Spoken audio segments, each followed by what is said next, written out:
que la IA no aprende lo que nosotros aprendemos. De hecho, yo creo que no sabemos qué es lo que aprende. Donde tú puedes tomar un gato, le cambias un píxel y ahora el sistema cree que es un perro. Antes tenías que cambiar más píxeles. Ahora alguno que encontré, mira, si cambia este píxel y te dice, mira, este ahora es un perro con 70% de confianza. Que humanizamos en la IA y usamos verbos humanos para las acciones que la IA hace. Precisamente, ver significa que yo entiendo. No es solamente ponerlo en una imagen, como una foto. No, yo entiendo lo que estoy viendo. Procesa la imagen, no la ve, la procesa. Genera texto, no lo escribe, no lo lee. Y aunque nos imite muy bien, porque nos imita muy bien, el texto está perfectamente escrito, casi siempre tiene sentido, no lo entiende, no está entendiendo lo que está generando. El problema de las redes sociales ahora es mucho más grande. Las redes sociales ya eran un problema. Yo creo que con la inteligencia artificial ese problema se ha incrementado porque puede generar información falsa. Y esa información falsa es para alimentar las redes sociales. La diferencia de la edad que hace errores que un ser humano nunca cometería. Vamos a salvar un montón de personas irresponsables que cometen accidentes, pero vamos a matar a algunas personas que no estaban en peligro de morir.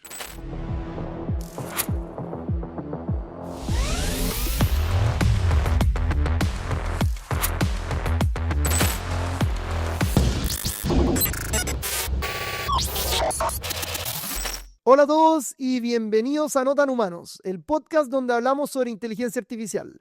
Yo soy Vicente Rothman, host de este programa, soy ingeniero civil en computación y CTO de CESTI. Para el capítulo de hoy tenemos de invitado a Ricardo Baeza Yates. Muchas gracias, Ricardo, por estar hoy día con nosotros. Muy feliz de tenerte en el programa. En vez de hacer una introducción, yo me gustaría que te introduzcas tú mismo, que nos cuentes quién es Ricardo Baeza y en qué estás hoy en día. Muchas gracias por la invitación. Mucha gente dice Yates, pero en realidad Yates, porque es en inglés. Yo soy ingeniero civil eléctrico de la Universidad de Chile. Después hice 2 másteres en la Chile también, una en computación y otra en ingeniería eléctrica. Y después me fui a hacer el doctorado en la Universidad de Waterloo en computación. Volví a Chile, estuve hasta el año 2004. Después me fui a Barcelona y de ahí comencé el laboratorio de investigación de Yahoo para Europa. Ahí estuve en Yahoo 10 años, los últimos 2 en Silicon Valley porque me trasladé a Estados Unidos. Luego cuando Yahoo se vendió a Verizon, se acabó la investigación y pasé a ser CTO de una compañía de software por 4 años. Ahí llegó la pandemia, se quedaron sin dinero y después de eso pasé a ser director de investigación de un nuevo instituto de inteligencia artificial que se llama Inteligencia Artificial Experiencial, el Northeastern University. El campus principal está en Boston, pero yo trabajaba remoto desde Silicon Valley, aunque también tienen 2 campus ahí. Y ahora estoy en un periodo de transición porque seguramente voy a volver a Barcelona a dirigir un nuevo instituto de inteligencia artificial que van a comenzar ahí. Y vas a volver a Barcelona. Bueno, me contabas ahí detrás de la cámara que te gusta Barcelona. Sí, la calidad de vida. ¿Cómo? Calidad de vida. Calidad de vida. Sí, Barcelona, España, espectacular. Trabajar para vivir y no vivir para trabajar. Tal cual, así debería ser. Estuve revisando tu LinkedIn y me llamó la atención que tienes ahí como descripción que estás trabajando mucho en lo que le llamas Responsible AI. Me gustaría que nos cuentes qué es Responsible AI y por qué es algo importante que tenemos que trabajar. Sí, IA responsable es el uso beneficioso de la inteligencia artificial. Debiera ser así por defecto, pero lamentablemente muchas de las cosas que hacemos los seres humanos, las cosas positivas no son por defecto. Esto significa que un sistema tiene que ser legítimo socialmente, es decir, que tenga más beneficio que daño, y que además sea ético, que además tenga bases científicas, porque hay algunas aplicaciones que no tienen bases científicas, que son alquimia, y también que la gente que lo haga tenga las competencias necesarias para hacerlo, no solamente las competencias técnicas, sino a veces también la competencia administrativa, es decir, tiene permiso para hacerlo, porque hay muchas cosas que se han hecho sin permiso y han causado problemas. Y después también significa hacer toda la evaluación correcta del sistema, la validación, las pruebas necesarias para ponerlo en marcha, y después cuando ya está funcionando, porque todo eso funcionó, mantenerlo correctamente, porque muchas de las hipótesis o los usuarios pueden cambiar en el camino y esto deberá seguir funcionando igual. Y eso, todo ese proceso, todo ese camino desde el diseño hasta la puesta en marcha es parte de la IA responsable. Y me gustaría decir que me gusta más la parte responsable porque es responsabilidad en el sentido legal. Es Es decir, si algo pasa, la empresa que lo hizo es la responsable, como cualquier cosa del resto del mundo. No sé por qué a veces se empiezan a preguntar si son los que pusieron los datos, si son los que programaron, no. Si tú tienes un problema en un auto, tú no vas a ver quién hizo la pieza que tiene el problema, tú vas al que te lo vendió. Y entonces, nunca he entendido por qué por inteligencia artificial tratan de hacerlo distinto. Y hay otros términos que se usan, pero no son muy buenos porque hablan de la IA ética, pero la ética no es humana, así, pero la IA no es humana, así que no puede ser ética. Hablan de la IA confiable, pero creo que así sabemos que las cosas no funcionan todo el tiempo. Es decirle a las personas que tienen que confiar tampoco es ético. Y finalmente, lo último que se usa y asegura que es mejor, pero es muy reducido porque parece más el tema de ciberseguridad más que todo lo que hablamos, digamos.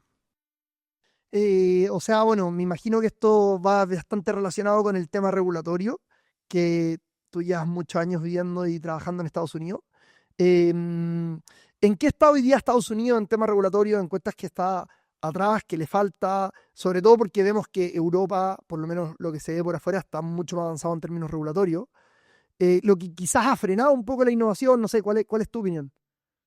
Eh, hay muchos temas ahí en tu pregunta. Primero, la primera regulación que hubo, que empezó a funcionar fue en el verano del año 2023, verano en el hemisferio norte, fue en China. Y que la primera regulación, la más estricta para sistemas de IA generativa, es decir, modelos de lenguaje, chatbots, eso está en China. Y, por ejemplo, DeepSeek tuvo que pasar esa regulación. Eso significa que tuve que cumplir con eh, toda la censura política que ahí impone esa regulación. Es decir, que no, si pregunta algo sobre la plaza Tiananmen, no puede salir nada. Entonces, ellos perdieron tiempo pasando esa regulación. Luego está la europea, que comenzó en agosto del año pasado. Hay que recordar que la regulación es en el uso de la IA, no es la regulación de la tecnología, es el uso de la tecnología. Esa O sea, la regulación, regulación va hacia el consumidor. ¿Es la regulación va hacia el consumidor? no, en el uso de la IA en el sentido de que cómo las empresas usan la IA. No en el sentido de los usuarios, pero me refiero porque cuando uno habla de regulación de la IA, uno puede pensar que está regulando la tecnología. No, se está regulando el uso de la tecnología en general. Eh, Esto comenzó en agosto, pero tiene problemas. Por ejemplo, ¿por qué tenemos que regular el uso de la tecnología? No tiene mucho sentido. Imagínate que los derechos humanos fueran en función de la tecnología. Sí que eso van a haber problemas, si hay problemas conceptuales ahí. También uno puede hacer daño con sistemas que no usan IA. Y hay ejemplos clásicos como el de Horizon en el Reino Unido, que afectó a miles de personas, o uno más reciente, el de RoboDev en Australia, que casi afectó a 500.000 personas y no usaban IA. Entonces, yo creo que todos los sistemas automatizados tienen un problema, no es un asunto solo de la IA. Por supuesto, con la IA es más fácil, es como yo digo, esto es cierto, puedo predecir el comportamiento humano, que no es muy científico, y hago algo con muy buena intención y después me doy cuenta que hay algo que no pensé, que no se me ocurrió. Pero hay un punto que dijiste que me gustaría discutir, que es la falacia esa de que la regulación impide la innovación. Porque no es cierto. De hecho, DeepSeek tenía regulación china, falta de recursos, falta de las GPU más nuevas, todo eso. ¿Y qué tuvo que hacer? Pensar, y pensó más que en Estados Unidos, que están usando fuerza bruta, más datos, más capacidad de cómputo, más dinero, cuando en realidad lo que uno necesita son mejores algoritmos. Y eso es lo que hicieron en China, mejorar la ingeniería. Así que si tú piensas, todas las innovaciones más importantes del ser humano han ocurrido cuando hemos tenido problemas, cuando hemos tenido falta de recursos, no cuando estamos llenos de dinero, etcétera. Cuando estamos llenos de recursos, lo que hacemos es fuerza bruta o aplicamos la pereza, ¿no? O sea, somos flojos. O sea, el caso de DeepSeek demuestra un poco que se puede llegar a los modelos grandes que conocemos hoy día de esta empresa en Estados Unidos con mucho menos recursos. Exacto. Eso fue de hecho, justo fue después de que el gobierno estadounidense anunció una inversión de 500.000 millones de dólares en centros de datos y después los chinos muestran que se puede hacer 20 veces más barato. Bueno, ¿para qué vas a invertir eso si se puede hacer 20 veces más barato, ¿no? Mejor pensar, mejor usar mejor la cabeza, más que la fuerza bruta. ¿Sabemos cómo DeepSeek logró eso? Sí, se sabe. Está todo muy publicado, además que es de arquitectura abierta. Es decir, se conoce la arquitectura y se conocen los pesos de la arquitectura. Cuando digo arquitectura me refiero a la arquitectura de la red neuronal, que es lo que está debajo de todos estos modelos que son aprendizaje profundo. ¿Y se conoce cómo construyeron esa red? ¿Cómo lo entrenaron? Sí. Sí, pero no se sabe con qué datos, Ya. porque ninguno de estos modelos abiertos, entre comillas, publica los datos de entrenamiento. Es decir, no sabemos los datos de entrenamiento, muchas veces no sabemos exactamente el código del entrenamiento, así que no es código abierto, pero sí sabemos la red y los pesos, así que se habla de pesos abiertos, y también sabemos, porque eso ya es estándar, el algoritmo para hacer inferencia, es decir, para usar la red y, por ejemplo, generar texto. ¿Y en qué lugar está la clave de que DeepSeek haya logrado hacer esto con tantos menos recursos? Yo creo que fue una combinación de buenas prácticas de ingeniería, es decir, dónde podían hacerlo más rápido, dónde se podían hacer mejoras. No hay nada así genial, no hay nada que uno dijera, esto no se me habría ocurrido. O sea, yo creo que era, si ponía a la misma gente que está en Silicon Valley a pensar eso, seguro que encuentran algo incluso mejor, porque hay más talento todavía ahí. Pero están preocupados de generar, no sé, más publicidad en Internet u otras cosas que son distintas. Y al final el crecimiento hoy día en Estados Unidos de estos modelos y las mejoras están muy apalancadas de más recursos, ¿no? En este momento sí, pero yo creo que lo de DeepSeek fue una advertencia fuerte de que no basta con poner más datos y poner más capacidad de cálculo. Además que hay una otra falacia ahí que dicen que mientras más datos va a mejorar. No, yo creo que llega a un punto de esa saturatura, porque el problema no es la cantidad de datos, es la cantidad de información válida que obtienes, y en algún momento ya no tienes más. O sea, es finita. Y tú estando ahí en San Francisco, ¿has visto algún cambio que ha habido desde que salió DeepSeek con esta mejora tan profunda de software No, en Estados Unidos? no, todavía no se ve, pero yo creo que hay muchas empresas que han repensado su estrategia, porque, por ejemplo, una de las cosas que en muchos ámbitos de aplicación es complicado es que no se pueden compartir los datos. Es decir, es complicado mandar, mira, voy a hacer lo que se llama una sintonía fina, un fine tuning del modelo, porque tu modelo preentrenado, y tú generalmente lo que haces es con tus datos lo mejoras. Pero no quiere darle los datos a otra compañía. Entonces, uno que le gustaría poder hacer eso, se llama in-house, internamente. Pero para eso no puede hacerlo porque no tiene recursos, porque son modelos muy grandes. Pero con DeepSeek ya se podría hacer. Es decir, eso yo creo que va a cambiar una estrategia de que grandes empresas van a poder hacerlo dentro de sus propios servidores. Excelente. Hablando un poco más de la IA responsable, ¿qué cosas has visto que te parecen directamente irresponsables o que te preocupan eh, que hayan hecho empresas?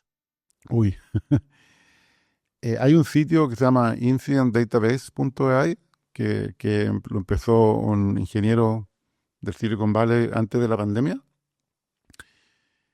y que ahora creo que vive de ese sitio porque le fue muy bien. Empezó a curar casos y con la ayuda de la comunidad, es decir, mira, mándenme noticias que digan de problemas que hay. Y al momento ahora hay más de 1000 casos, es decir, digamos, validados, que han aparecido en las noticias, etc.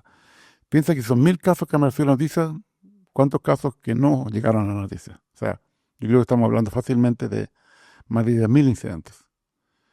Incluso más, ¿por qué? Porque el año pasado la OCDE, que es la Organización Mundial de Comercio, empezó a usar IA para buscar noticias de IA, para hacer como una especie de monitoreo, a ver cuántos problemas hay.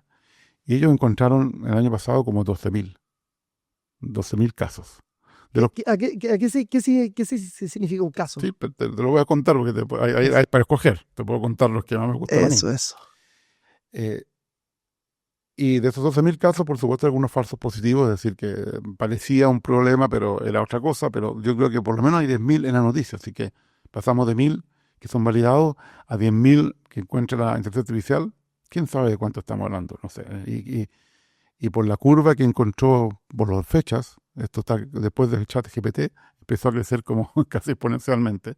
Y son la mayor parte de problemas con modelos de lenguaje. A ver, ¿qué casos? O sea, yo creo que hay muchos tipos de casos. Yo los clasificaría en, sobre todo, discriminación de personas. Ahí tal vez lo más importante son dos casos de nivel, digamos, masivo, político. Por ejemplo, un sistema que se llama Siri en Holanda, que no es el Siri de Apple, sino que es con la segunda letra una Y, por System for Risk Indication, que fue que alguien tuvo la gran idea de usar, no se sabe cuánta IA tampoco, uno nunca sabe exactamente cuánta IA tiene el sistema, pero buscar fraude en subsidios de jardines infantiles. Entonces el primer problema está ahí, que eso no es ético, porque si vos buscas fraude no empieza con las personas pobres, sino que empieza por fraudes de impuestos con las personas ricas, y eso es lo mínimo. Bueno, ese sistema acusó a 26.000 familias de haber hecho trampa y les pidió devolver un montón de dinero. En Holanda no hay jardines infantiles públicos y los jardines privados son muy caros. Entonces, por eso existía este subsidio. Entonces, imagínate que una persona pobre le dice, mira, ahora tienes que devolver 10.000 euros. O sea, no pueden pagarlo. Eso causó un impacto social muy grande. 26.000 familias son como 100.000 personas. Si uno tiene en cuenta que los inmigrantes tienen 2 hijos, etcétera. De hecho, el 42% de las familias eran inmigrantes. Así que parecía que estaba, el código decía, eres inmigrante, haces trampa. O sea, ya hay una discriminación. Y 4 ONGs, después de 5 años, demandaron al gobierno de Holanda, y en el año 2020... Esta fue una iniciativa del gobierno.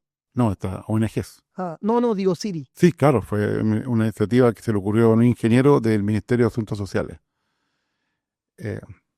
Pero el ministro después cuando renunció, el que era ministro en esa época, porque esto duró 8 años, dijo que nunca había sabido eso. No sé si es cierto o no, pero puede que sí. Y ahí, por eso decía la competencia administrativa, de tener el permiso para hacerlo. Yo creo que muchas veces hay un ingeniero que dice, hagamos esto, qué buena idea. Y tal vez lo conversa con el jefe, pero nadie piensa, oye, mejor esto puede tener un impacto, si nos equivocamos, un impacto complicado, preguntémosle al ministro o preguntémosle a alguien por lo menos que uno se puede lavar las manos. Yo le pregunté a otra persona y él me dijo que sí. Bueno, la Corte dijo que esto era ilegal y por suerte el gobierno decidió no apelar y no ir a la Corte de Apelaciones y a la Corte Suprema porque ya se habría tardado mucho más tiempo porque ya se veía que había un problema. De hecho, la Corte dijo que habían violado la privacidad de los datos. Eso, supongo que sabes que está la Ley de Protección de Datos en Europa, el GDPR, entonces habían violado eso. Y más, la Corte dijo que habían violado uno de los derechos humanos, que es la privacidad de las personas. Y por supuesto, la oposición política pidió que hubiera... Una pregunta que... Pero déjame dar la historia, porque disculpa. la oposición política pidió que alguien se hiciera responsable de esto. Y el primero que se hizo responsable fue el anterior ministro, que era el jefe de la oposición política en ese momento. Ya no era parte del gobierno, estaba en la oposición. Y dijo, yo me hago responsable. Eso fue el 14 de enero del año 2021. Yo no sabía que estaba pasando esto, pero yo era ministro, así que yo soy responsable. Me pareció muy bien. Bueno, el día siguiente renunció todo el gobierno de Holanda. Así que este sistema hizo que todo un país, todo el gobierno de un país renunciara. Y tuvieron que hacer elecciones nuevas. Entonces, eso es un ejemplo. Wow. Estos no son pequeños, son grandes los casos. Sí. Una pregunta que me surge respecto a esto de IA responsable, que siento que esto tiene más que ver como tecnología responsable en general.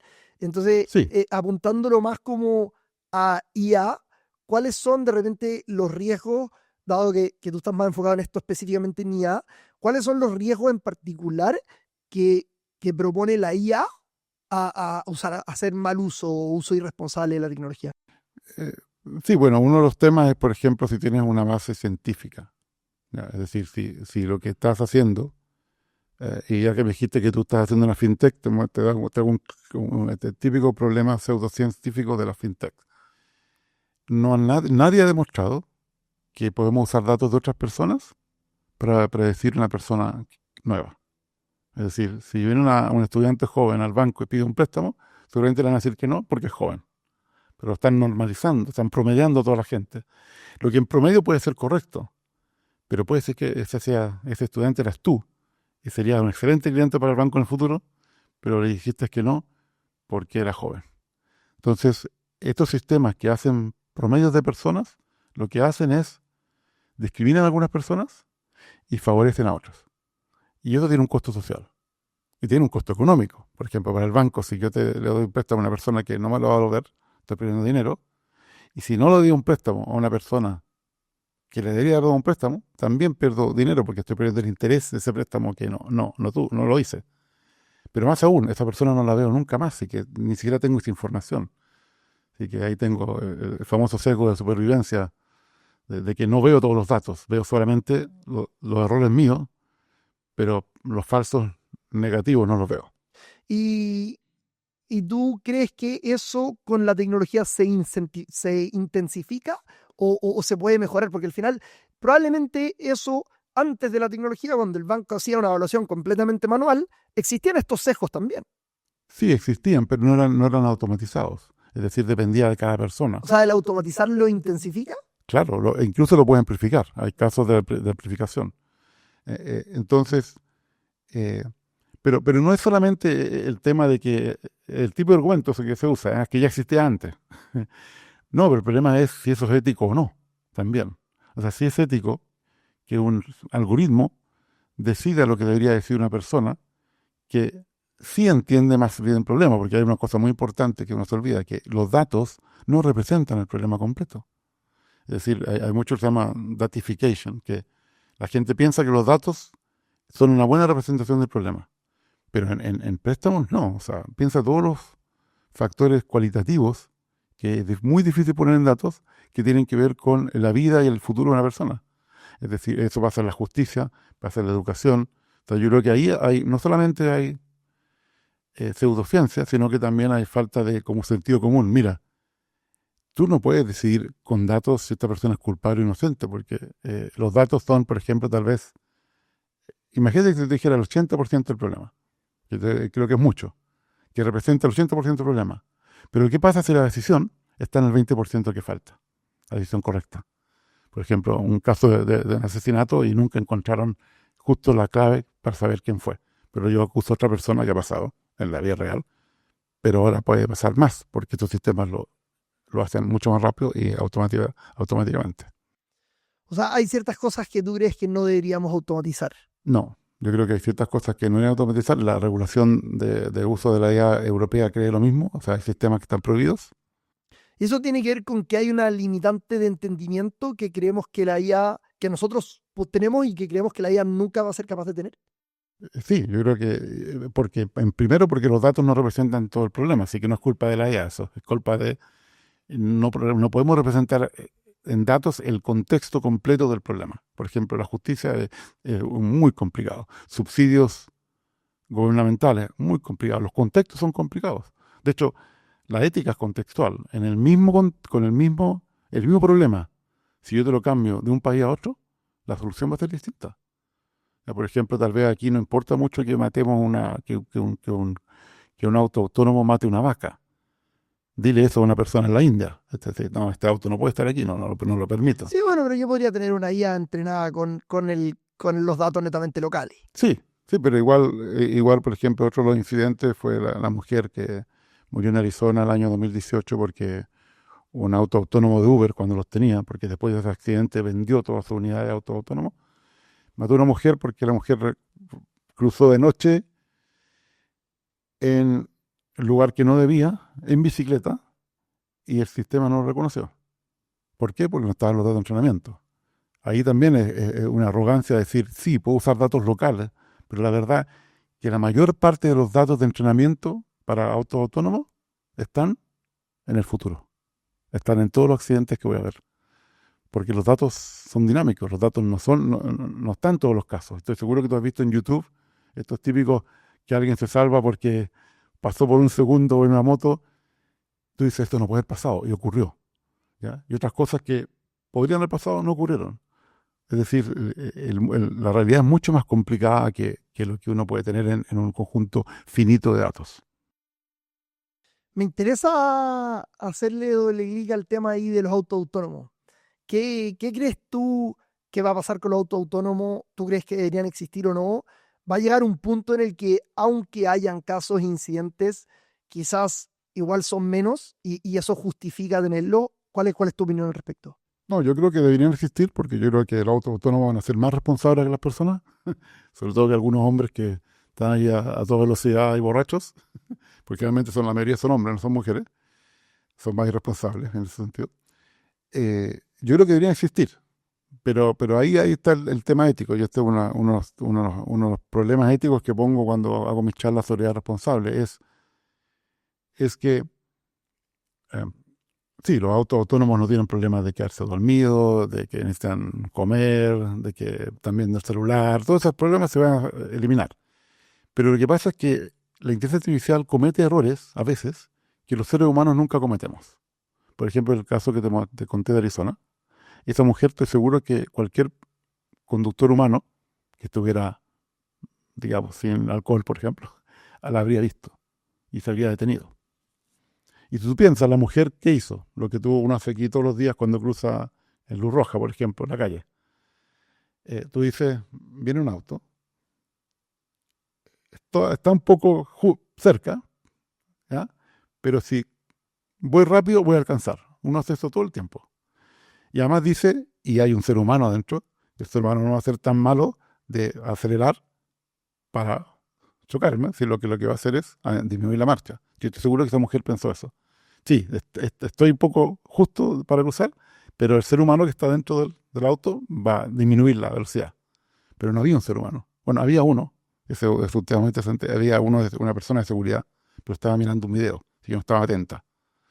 Y ese de otro caso porque tiene que ver con que, porque al final Uber no fue la culpable fue esta mujer que estaba dentro del auto sin hacer bien su trabajo, pero también tenía el sistema parte de la culpa porque no reconoció esto. Y entonces, ese es el tema. Por ejemplo, vamos a salvar un montón de personas irresponsables que cometen accidentes, pero vamos a matar a algunas personas que no estaban en peligro de morir. Por ejemplo, la mujer en Arizona, un niño que cruza la calle muy rápido para recoger una pelota, se agacha sobre la pelota y el sistema dice es una pelota. O una persona mayor que va cruzando ahí en paso de cebra y cuando ve el auto se queda estática porque es mayor, se asusta y el sistema dice, bueno, esto no está vivo y no le importa. Entonces hay la pregunta, ¿cuántas personas que no estaban en peligro de morir podemos matar para salvar a todas estas personas que muchas de ellas son irresponsables también? Y ese es el mismo dilema por ejemplo, cuántas personas inocentes deberías tener en la cárcel eh, y cuántas personas culpables deberían tener fuera. Entonces hay un famoso juez inglés que dijo en el siglo XVIII, prefiero tener 10 personas culpables libres a tener un inocente en la cárcel. Entonces hay una razón de 10 a 1, no es 1 a 1. Eh, tienes que proteger a las personas vulnerables, tienes que proteger a las personas inocentes. Yo no sé cuál es la respuesta para los Es que el autos. problema con el auto autónomo es que pareciera ser que prácticamente todas las víctimas o una mayoría muy importante son inocentes hoy día y van a ser inocentes también al minuto Sí, sí, pero de no, tener sí, auto eso no es el autónomo. problema de inocencia, el problema es cuál es el balance. Por ejemplo, por cada 10 que salvo, voy a matar o una persona vulnerable. Esa es la respuesta. Por ejemplo, Benjamin Franklin te habría dicho que no, que tienen que ser 100. Pero quizás lo mismo pasó cuando nos cambiamos de carretilla a auto, quizás lo mismo pasó cuando, ¿no? Y No, con muchas otras no cosas. porque no habían estos errores no humanos que te digo yo. La diferencia de la edad es que hace errores que un ser humano nunca cometería. Esa es la parte interesante. Yo trabajaba haciendo investigación. O sea, por ejemplo, si tú haces un clasificador de perro y gato, y le dices qué raza es este perro, este gato, ese clasificador es mejor que cualquier ser humano. ¿Ya? Es decir, sabe mucho más que cualquier ser humano a menos que sea un experto en perros y gatos, porque realmente son expertos en perros o gatos, pero es difícil tener un experto en los dos. Solamente un experto en las dos cosas tal vez sea mejor que el sistema de este día. O sea, muy pocas personas en el mundo. Sin embargo, ese sistema, que es el mejor del mundo, comete un error que nosotros nunca vamos a cometer, que a veces confunde un gato con un perro o un perro con un gato. Entonces, esa es la diferencia importante. Y nos podrías dar una respuesta un poquitito más técnica de por qué pasa eso? ¿Por qué la IA comete esos errores tan básicos? Porque la IA no aprende lo que nosotros aprendemos. O sea, de hecho, yo creo que no sabemos qué es lo que aprende. Y ahí está todo el tema de la IA con adversario, donde tú puedes tomar un gato, le cambias un píxel, y ahora el sistema cree que es un perro. ¿Esto es real? Esto es real, sí. Trabajos de los últimos, muchos trabajos. El primero que mostró que cambiaba un píxel fue hace 7 años. Antes tenías que cambiar más píxeles. Ahora alguno que encontré, mira, si cambia este píxel y con alta confianza. O sea, la confianza, tú sabes que estos clasificadores con redes neuronales dicen una probabilidad de que estén correctos. Y te dice, mira, este ahora es un perro con 70% de confianza. O este es un gato ahora con un 70% de confianza. Y otras cosas, te puedo mostrar más ejemplos. Los uso en mis charlas. Sí. Pueden buscar en YouTube mis charlas y uso todos estos ejemplos porque esos ejemplos muestran el problema. La IA aprende otra cosa que funciona muy bien en promedio, pero no funciona siempre. Y no va a funcionar siempre Tiene porque, edge cases en los que es muy mala. claro, porque no aprende lo mismo que nosotros. O sea, nosotros piensa que nosotros vemos un gato en la vida, el primero, y ya va a ser muy difícil que no reconozcamos un gato. De hecho, podemos poner un gato por debajo de una mesa de vidrio y lo reconocemos. El sistema de IA le cuesta bastante, porque no sabe si es un gato o un conejo, es algo peludo, pero no sabe qué es. Nosotros no sabemos exactamente, tú tampoco, yo te pregunto, ¿cómo sabes? No va a ser tan fácil que tú me digas por qué sabes que es un gato, pero lo sabes. Porque nuestro cerebro tampoco sabemos cómo funciona Pero, exactamente. pero ¿cómo puede ser un píxel? ¿Qué tenía ese píxel que le...? No sabemos, esa es otra parte del problema, pero lo podemos buscar porque es muy fácil. Cambio todos los píxeles de la imagen y veo, aquí se equivocó. Es el experimento que se hace. Y no se sabe, pero por ejemplo, es que a veces los patrones que se aprenden no son los que tienen lo que sería el sentido común. Por ejemplo, en otro caso, que me acuerdo que había un clasificador de lobos y perros, ¿no? Y con los perros esquimales se equivocaba siempre, decía que era un lobo, ¿ya? Y entonces alguien dijo, ¿pero por qué? Entonces, usando técnicas, existen técnicas de saber qué es lo que está usando de la imagen para reconocer el animal, se dieron cuenta que en ese caso lo que usaba era el fondo, no usaba el animal. ¿Y qué pasa? El fondo era nieve.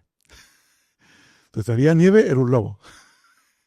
Quizás se podría mejorar de alguna manera con videos, porque al final nosotros vivimos en 3D y me da la sensación de que estos modelos están entrenados en fotos en 2D. No, por supuesto, video es mucho mejor, y esto es lo que te diría Charles LeCun también, uno de los que ganó el premio Nobel el año pasado, porque gran parte de estos problemas es que no entienden el mundo real de verdad, porque no tienen esos sentidos que tenemos nosotros. Nosotros no es solamente electricidad, también es química. Y también tenemos sensores como los ojos, los oídos, el tacto, el gusto, que son el olfato, que, que la IA no tiene. En general. Se puede pensar que tiene algo como ojos, pero no son ojos, no son lo mismo. Entonces sí, uno puede usar video y en video eh, se puede entender un poco mejor el mundo porque tiene la parte dinámica, pero si tú usas los mejores sistemas de generación de video que existen actualmente, cometen errores físicos típicamente y la gente los muestra, ¿no? O sea, eh, por ejemplo, la gente está comiendo y de repente, no sé, la cuchara desaparece, aparece o la comida entra por debajo, porque no entienden el mundo, no saben la gravedad, no saben la causalidad, etcétera. Sí, yo vi un diseñador con el que trabajé un tiempo, me mostraba cómo le pedía una IA que lo ayudara a diseñar partes de casa. Y en un minuto le pidió que le diseñara un baño y pone dos water, uno al lado del otro, sin puerta ni nada. Yeah. No, pero para parejas puede ser interesante, ¿no? Pero es interesante cómo la IA lo que aprende y al final las diferencias de cómo ve el mundo que nosotros. No lo vea, No lo ve. no lo ve porque ese es otro problema, que humanizamos la IA y usamos verbos humanos para las acciones que la IA hace. Pero ver, por ejemplo, implícitamente, ver significa que yo entiendo. No es solamente ponerlo en una imagen, como una foto. No, yo entiendo lo que estoy viendo. Entonces, por eso yo siempre hablo de procesa la imagen, no la ve, la procesa. Genera texto, no lo escribe, no lo lee. Porque no, escribir significa que lo entiendo. Y esa es la parte donde hay que tener mucha lucidez de diferenciar lo que es humano. Y aunque nos imite muy bien, porque nos imita muy bien, el texto está perfectamente escrito, casi siempre tiene sentido, no lo entiende, no está entendiendo lo que está generando. Cambiando un poco el tema, vi que has trabajado mucho en lo que son los sesgos en la IA, en identificar los sesgos. ¿Nos podrías explicar primero qué es un sesgo en los modelos y por qué se genera y cómo se identifican? Démosle con todo. Sí, bueno, los sesgos es uno de los problemas más importantes de la parte de discriminación de la IA responsable de lo que hablamos antes. Yo creo que empecemos por las fuentes de sesgo. Bueno, primero, un sesgo es una desviación sistemática con respecto a un valor de referencia. Eso significa un sesgo. Y en principio eso es neutral. O sea, en algunos casos puede ser positivo, en otros casos negativo, pero generalmente lo asociamos con algo negativo actualmente. Si tenemos el sesgo, que asociamos sesgo con algo negativo porque lo que vemos en la noticia es que cuando el caso es negativo, nadie te va a decir, oye, hay un sesgo positivo. Aunque hay sesgo positivo, como paridad de género, o por ejemplo, un ejemplo que uso mucho en donde estudiamos, en la Universidad de Chile, en la Escuela de Ingeniería, donde hubo una acción afirmativa para que entraran más mujeres y eso aumentó la proporción de mujeres significativamente de 20% a más del 30% ahora. Y eso ya lo copiaron todas las escuelas de Ingeniería de Chile. Esto fue un sesgo positivo que permitió que hubiera una mejor distribución de género en ingeniería. Bueno, la primera causa de los sesgos son los datos, porque son datos que vienen de seres humanos, y los seres humanos tienen sesgos. Entonces, en algunos casos son racismo, clasismo, aquí en Chile, sesgos de etnia, ¿ya? Porque raza es una invención, o sea, el color de piel no se puede clasificar. Sesgos de discapacidad, todas esas cosas vienen en los datos, o sea, de cómo la gente trata a una demografía particular. Pero también hay sesgos que los provocan los algoritmos mismos, los modelos, los que entrenamos. A veces porque replican los sesgos de los datos, pero a veces porque amplifican esos sesgos, como lo mencionamos hace un rato. Y si tú amplificas el sesgo, ya no le puedes echar la culpa a los datos. El algoritmo está haciendo algo para amplificarlo. Y hay un caso muy bueno de la justicia que entrenaron un algoritmo para decidir lo mismo que los jueces y decidían mejor que los jueces. Es decir, se equivocaban menos que los jueces, pero eran más racistas que los jueces, porque aprendieron el racismo de los jueces y lo incrementaron. Entonces, para que veas ahí la parte de que no es tan fácil. Mira, esto funciona mejor en la práctica porque se equivoca menos, pero es más racista. Entonces es complicado. Que lo uso o no, yo no lo usaría. Pero esa es la parte ética. Y hay otros casos donde el sistema se tiene una función de optimización, que todos estos sistemas tienen algo que quieren maximizar, que típicamente es la ganancia, porque es un negocio. Y al hacer eso, el sistema genera otro sesgo que nadie pensó que podía existir. Por ejemplo, hay un caso en Italia muy interesante de una compañía como Globo, o sea, que reparte comida. Supongo que aquí Globo, ¿no? Reparte comida. Y había un grupo de repartidores que ganaba mucho menos que otro grupo de repartidores. Y no sabían por qué. Y no eran todas mujeres, no eran todos inmigrantes, o sea, no había ninguna forma de distinguirlo. Pero mira, tú ganas el doble que yo, ¿por qué? Y descubrieron que el sistema castigaba a las personas que trabajaban menos y les daba menos trabajo. Pero legalmente, si tú estás enfermo, no tienes por qué trabajar. Si tú eres mujer y no quieres salir de noche por tema de seguridad, no tienes por qué trabajar, porque no es obligatorio trabajar. Entonces estaba castigando a la gente por algo que legalmente podía hacer. Y encontraron que el sistema discriminaba a esas personas. Y por supuesto la solución era simple. Si una persona estuvo enferma la semana pasada, dale más trabajo esta semana. Al revés. O si una mujer no quiere salir de noche, dale más trabajo durante el día. Pero eso nadie lo pensó. Ahora, cuando te lo cuento, tú dices, obvio. Pero hay que recordar que hay un libro que se llama Todo es obvio después que lo sabes. Antes no es obvio. Y la tercera causa de sesgos viene de la interacción de los sistemas con las personas. Y ese pasa en comercio electrónico, pasa todos los días. Primero hay un sesgo de presentación. Tú solamente puedes hacer clic en las cosas que te muestran. Así que eso va a generar otro sesgo, que es el sesgo de popularidad. Porque esas cosas van a tener más clics y algunos objetos van a ser más ricos que otros. O sea, van a tener más clics. Y eso pasa hoy en día en todos los sistemas de comercio electrónico. Amazon, AliExpress, el que tú quieras, Falabella. El sistema funciona, gana dinero, pero realmente discrimina por ejemplo, a todos los que venden cosas que no son muy populares y que están en la famosa cola alargada de la distribución de intereses de las personas. ¿Cómo identificas un sesgo en un modelo de inteligencia artificial? Generalmente, los que sabemos que existen, tienes que analizarlo. Eso, o sea, primero tienes que tratar de usar datos que están con los sesgos mitigados. Por ejemplo, trata de tener paridad de género, trata de tener la representación correcta de la realidad. Por ejemplo, si tienes minorías, que las minorías también representadas, etcétera.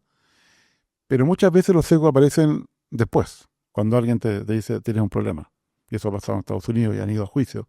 Por ejemplo, discriminaste a personas afroamericanas, discriminaste a mujeres, etcétera. Uno debería hacer al menos una auditoría interna de ese tipo de modelos. Mira, yo lo he hecho con compañías que no quieren correr el riesgo. Mira, hágame una auditoría. Por ejemplo, hicimos una auditoría de un sistema de seguro de salud que ya había tenido problemas en la corte de racismo y sexismo. Entonces no querían tener problemas nuevos. Entonces, por favor, verifiquen que este modelo nuevo que pedimos a esta compañía, no lo hacían ellos mismos porque no eran expertos, verifíqueme que este modelo no tiene esos problemas. Pero nosotros pensamos, mira, no basta con eso, hay que analizar todo. O sea, hay que hacer una auditoría completa porque que yo te diga que no tiene esos dos, si tiene otros tres, sigue siendo un problema. Y por ejemplo, encontramos que el sistema lo habían resuelto desde el punto de vista de los problemas que tenían antes, pero encontramos otros dos que nadie había pensado, que eran que discriminaba a las personas jóvenes.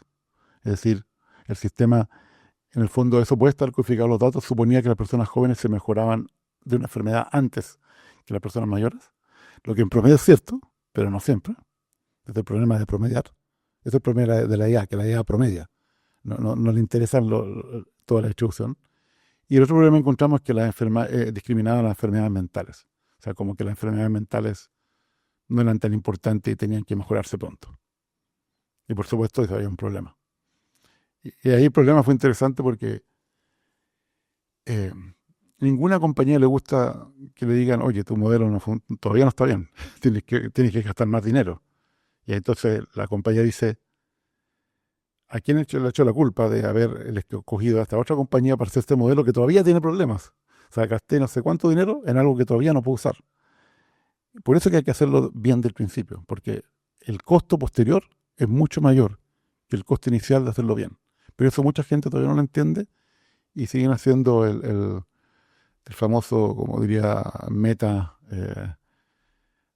do it fast until it breaks. Pero al final el tener sesgos y el promediar es algo que todos hacemos.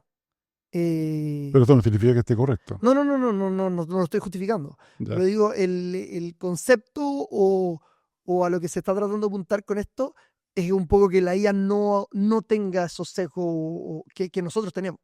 Por lo menos es preocuparse durante el diseño de todas las posibilidades que pueden ocurrir y tratar de mitigarlas. Al menos estar consciente de que esto podría pasar. Pero hoy en día ese análisis no se hace. No se hace ese análisis de riesgo-impacto social, que hoy en día es obligatorio, por ejemplo, para proyectos de infraestructura. Tú tienes que hacer un análisis de impacto ambiental. Esto yo creo incluso que es peor. Si tú estás afectando personas, ¿cómo no te vas a preocupar? Ahora, Es- la primera pregunta que yo le hago a todos los emprendedores es, ¿usarías tú tu producto? ¿Serías tú el primer cliente de tu producto? Y O sea, yo uso mi producto. ya, no, pero muchas personas no se quedan pensando. Es decir, si te quedas pensando es porque hay algo que sabes que no está bien, o hay algo que no pensaste y que lo estás pensando ahora. No, interesante el tema de los sesgos. Hablando de eso, ¿te preocupa más la inteligencia artificial o las redes sociales? Bueno, hoy en día están juntas. O sea, todos los sistemas de recomendación de las redes sociales usan inteligencia artificial, así que es difícil separarlas. Yo creo que me preocupan las dos cosas juntas, porque están ahí. Las redes sociales ya eran un problema. Yo creo que con la inteligencia artificial ese problema se ha incrementado porque puede generar información falsa con estos sistemas. Y esa información falsa es para alimentar las redes sociales. Así que no creo que sea buena idea separarlas. Es decir, el problema de las redes sociales ahora es mucho más grande. De hecho, el año pasado fue el año que más gente votó en el mundo. Hubieron elecciones en más de 100 países. Y hubieron elecciones importantes. Y yo creo que eso influyó. India, Estados Unidos, etcétera. Yo creo que teníamos que hacer alguna regulación también de las redes sociales. En Australia ya comenzaron el año pasado. desde el año pasado, adolescentes menores de 16 años no pueden tener redes sociales. Porque esa es la edad donde más afecta esto. En cosas como anorexia, bulimia, eh, juegos de video, todas estas cosas comienzan en la juventud, cuando adoleces de pensar. ¿Cómo ves la evolución de la IA hacia el futuro y qué es lo que más te preocupa? Bueno, siempre me pongo un chiste que dice que lo que me preocupa, no es la inteligencia artificial, sino que es la inteligencia natural. Es decir, que nosotros no usemos bien las cosas, que no entendamos que no podemos hacer cualquier cosa sin pensar en las consecuencias. Y como eso está avanzando tan rápido, ¿Nosotros en las empresas o los consumidores? todos. Pero en principio las empresas, que son las que ponen esto enfrente de los consumidores, y los consumidores también somos irresponsables, que las usamos a veces en forma indebida, o mucho más de lo que deberíamos usarlas. Es decir, yo creo que no hay ningún problema si uno está media hora en TikTok. Pero si estás 8 horas en TikTok cada día, es un problema. Entonces no tenemos control tampoco nosotros mismos de cómo ocupamos nuestro tiempo. Pero en parte es porque nos dan esa droga. De ahí está la droga, que no es dañina físicamente, pero es dañina psicológicamente. Y hay ahora mucho más ONG y muchos más estudios que están analizando esto, porque las redes sociales, y más que la inteligencia artificial, van a tener un impacto a futuro. O sea, como la película Her o como otras películas que ya tratan del tema. Pero, por ejemplo, en la película Her no muere nadie. Pero en el año 2023 ya se suicidó una persona hablando con un chatbot. Y el año pasado ya un adolescente le dijo a un chatbot que se iba a suicidar, que por supuesto el chatbot no tenía idea de nada, y el adolescente se suicidó. Hay un caso ahora contra Google, porque Google compró la compañía que hacía esos chatbots. Son pocos casos, pero esto va tan rápido que esto va a ser como una especie de virus.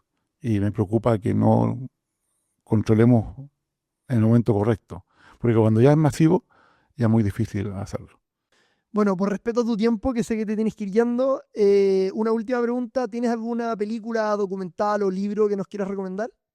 Uy, muchas. Si le interesa el tema de los algoritmos y los problemas, hay un libro que se llama The Ethical Algorithm, que está bien. No me gusta el título porque ya dije que los algoritmos no pueden ser éticos, pero el contenido es muy bueno. Si quieren ver una película muy interesante, un documental muy bueno de Jay Wolojimi y otras personas de color, que es sobre sesgos, que se llama, supongo que en castellano le llaman sesgos codificados, que es muy bueno porque muestra los problemas reales con de la IA y sobre todo con las personas de color. Y hay tantas cosas que...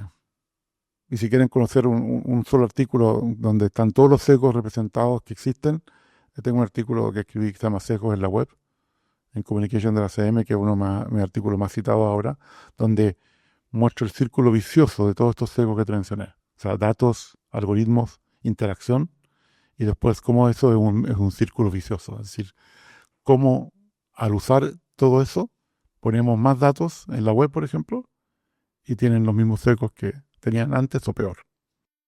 Los vamos amplificando, porque finalmente Exactamente. entrenamos este modelo originalmente con Internet.